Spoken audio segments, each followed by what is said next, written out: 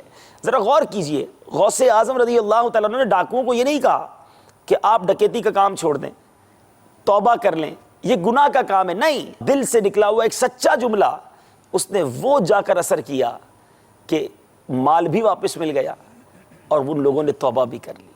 تو سچائی میں بڑی برکت ہے۔ والصادقین والصادقات کے تحت یہ لکھا ہے کہ سچائی ایک ایسی صفت ہے کہ بعض صحابہ علیہم رضوان ایسے تھے کہ انہوں نے زمانہ جاہلیت میں بھی کبھی جھوٹ نہیں بولا۔ اللہ اللہ اللہ۔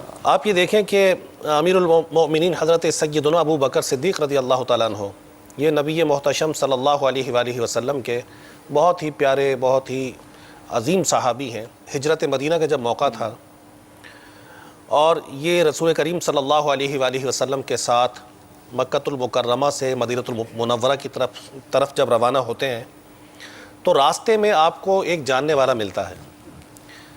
ایک ایسا وقت کہ جب کفار مکہ جان کے دشمن بنے ہوئے ہیں اور شہید کرنا چاہتے ہیں، آپ کا ایک جاننے والا آپ کو ملتا ہے، آپ کو پہچان کر یہ کہتا ہے کہ آپ کے ساتھ کون ہے، یعنی وہ نبی اکرم صلی اللہ علیہ وآلہ وسلم کو جانتا نہیں تھا، یہ ساتھ کون ہے؟ تو آپ رضی اللہ تعالیٰ عنہ نے جھوٹ بھی نہیں بولنا تھا، تو کتابوں میں ملتا ہے کہ آپ نے فرمایا هو الرجل یہدین السبیل، یہ وہ ہستی ہے کہ جو مجھے راستہ دکھاتی ہے۔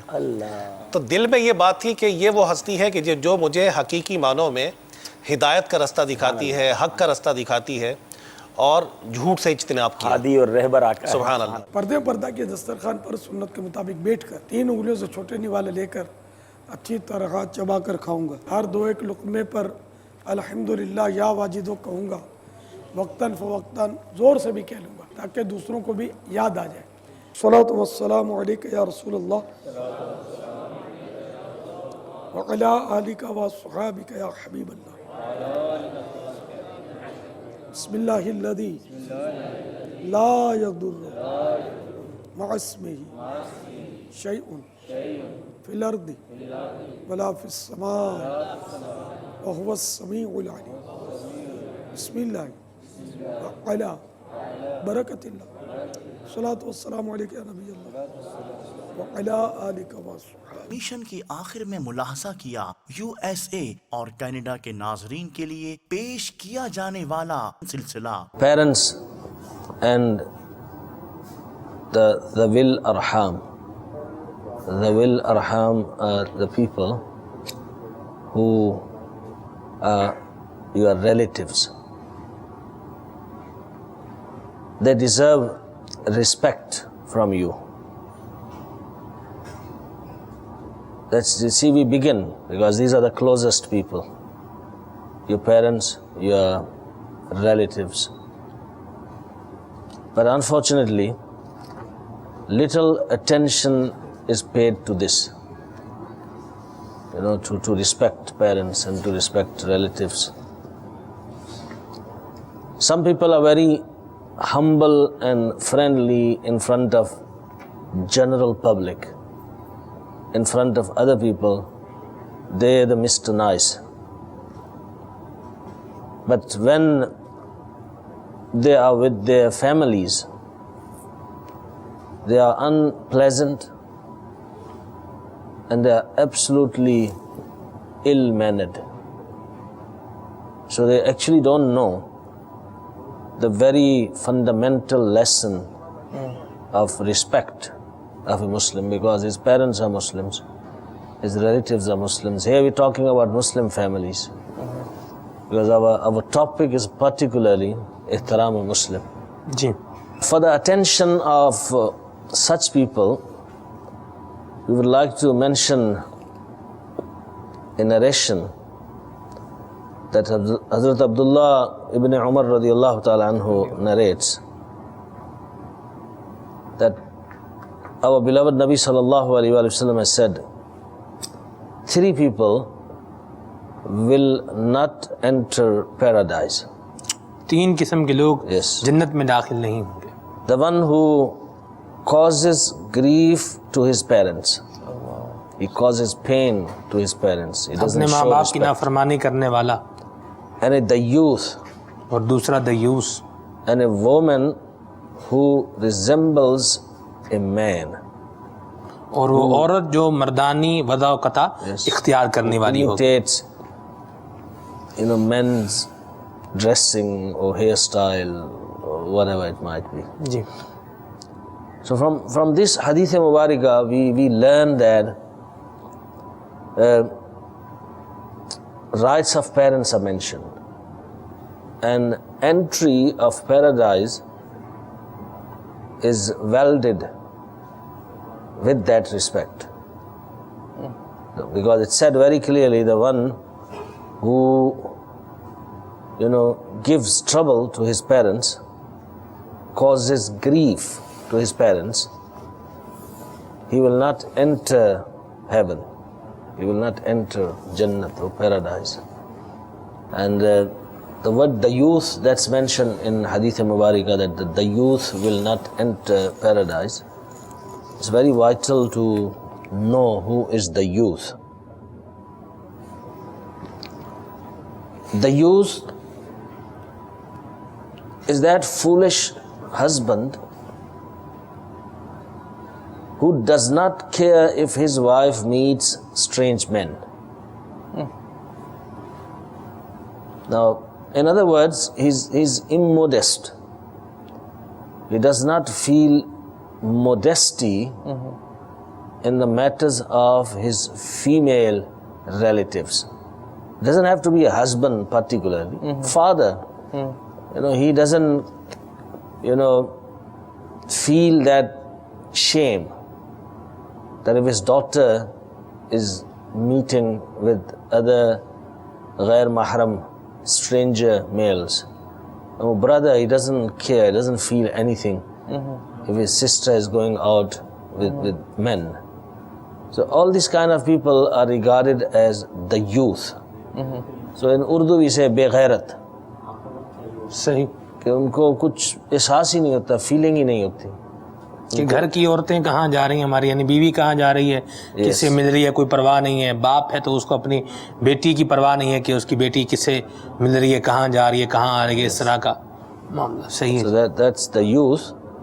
And the other two things are clear. One is the first one, the one who causes grief to his parents. And the number 3 is the woman that resembles with men. She imitates men. And as I said, in hairstyle, in dressing, in wearing, or in the way of talking. Boys are wearing earrings and nose rings. And wearing tight clothes like girls, as these days they will wear, and the girls wearing like boys, and they say ye tarakki ka zamana hai. I mean, that must be a real foolish way of thinking, that they would call this as a tarakki. Islam definitely is the perfect religion, and no other religion out there, no other deen or system of life like Islam has or gives and enshrines the rights of each member of society, in particular the family, to such an extent in the community, even the neighbor has much rights, that our beloved Rasul sallallahu alaihi wasallam stated in some of hadith that Jibreel ala nabiyyina wa alayhi salatu wasalam continued bringing commandment from Allah Azza wa Jal regarding the huquq and the rights of neighbors, until I presumed that he would soon declare the neighbors as inheritors, to such an extent that the neighbors even have rights upon us. And today we don't even worry about our neighbors. Many people build high walls and they don't know who their neighbors are, they don't even visit them. Now our Aqa sallallahu alaihi wasallam, one of the main goals or aims, one of them in coming to this dunya, was to teach us good manners, good akhlaq, to respect each other, fulfill each other's rights and huquq. This it falls part of huququl ibad, the rights of humans. Faizane Ramazan, Faizane Ramazan, Faizane Ramazan, Ramazan, Ramazan, Ramazan, Ramazan, Ramazan, Ramazan, Faizane Ramazan, Ramazan, Ramazan, Ramazan.